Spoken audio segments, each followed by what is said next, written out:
The Urbanist is brought to you in association with the Department of Culture and Tourism, Abu Dhabi. Saadiyat Cultural District Abu Dhabi is a beacon of hope and inspiration. A catalyst to spark growth and collaboration with museums and experiences, where art and science and nature and technology coexist. The belief of Abu Dhabi that culture is the backbone of our society. Stay tuned for a special episode of the show, in which you can hear His Excellency Mohammed Khalifa Al Mubarak explain exactly why and how Saadiyat Cultural District Abu Dhabi is the perfect place to collaborate, create and innovate.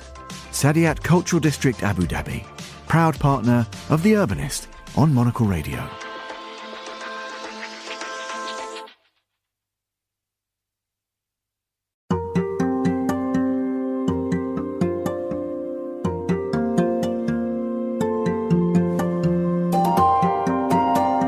For countries that have seen both boom and bust, ambitious feats of architecture can often stick out in a city where the financial outlooks start to dim.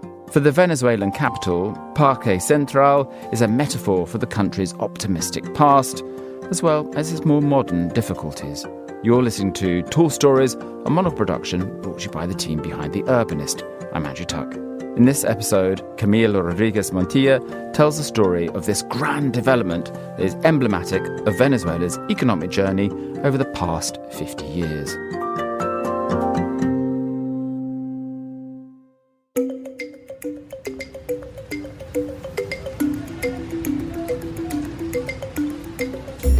Caracas, a convoluted city at the northmost of Central America.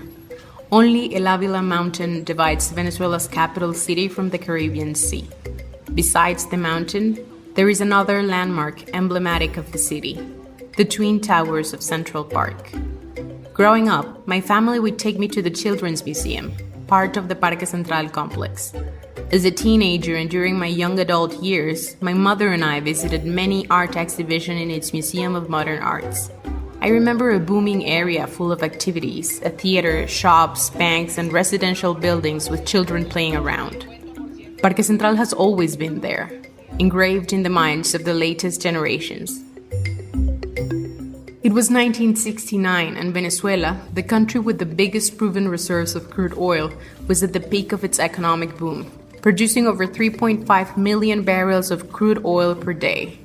President Rafael Caldera approved a concession to build an avant-garde development like no other seen before. The South American country became one of the richest in the region as the world was going through a steep oil crisis. Now, after the country fell into an economic and political crisis, nationals remember those prosperity days as the Saudi Venezuela. The project itself was a proposal for a new modern Venezuelan society.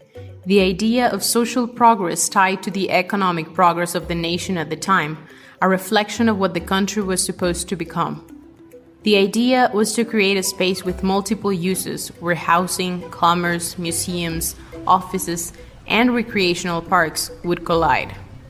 Built with avant-garde technology, the complex had a system of vacuum garbage disposal, air conditioning, and direct water supply through copper tubes. The plan seemed to match the slogan for the urban development, a new way of living that has nothing to do with the past. The complex took 14 years to bring to completion, and the Twin Towers, East and West, were inaugurated in 1979 and 1984, respectively. It also included 8 other residential towers of 44 floors each. It was meant as a modern icon, a city inside a city that tied the center of Caracas to the northeast, a short distance away from the main highway and the vital Bolívar Avenue. In the early morning hours of October 17, 2004, a fire of unknown causes struck the east tower of Venezuela's Parque Central, at the time the second highest skyscraper in Latin America. The firefighters' efforts were insufficient, they didn't have enough water supply, and the building's fire prevention systems were out of order. Starting on the 31st floor, the fire expanded to the rooftop on the 57th floor. After the military tried to cool off the structure, throwing water from helicopters, and hundreds of firefighters tried to control the fire, it finally subdued 19 hours later. The 22 floors affected were completely lost and stayed in shambles for years. That was the beginning of the end for Latin America's once most important urbanistic development. In the years before the fire, it served as an architectonic reference in the continent, but now it has seen better days, which serves as a metaphor for this oil-rich country. Nevertheless, after years of abandonment and complaints from inhabitants, last year the complex's Children's Museum reopened its doors after 4 years, bringing hope that other museums and the structure of the complex can be restored and reopened. Parque Central is a metaphor for the Venezuelan people's resilience, those that have fled the country looking for a better future abroad, and those that have stayed here trying to rebuild the country. Even after a fire, the east and west towers reflect the sunlight at dawn, unlike the way of those that transit the highway at night, illuminated with the Venezuelan flag.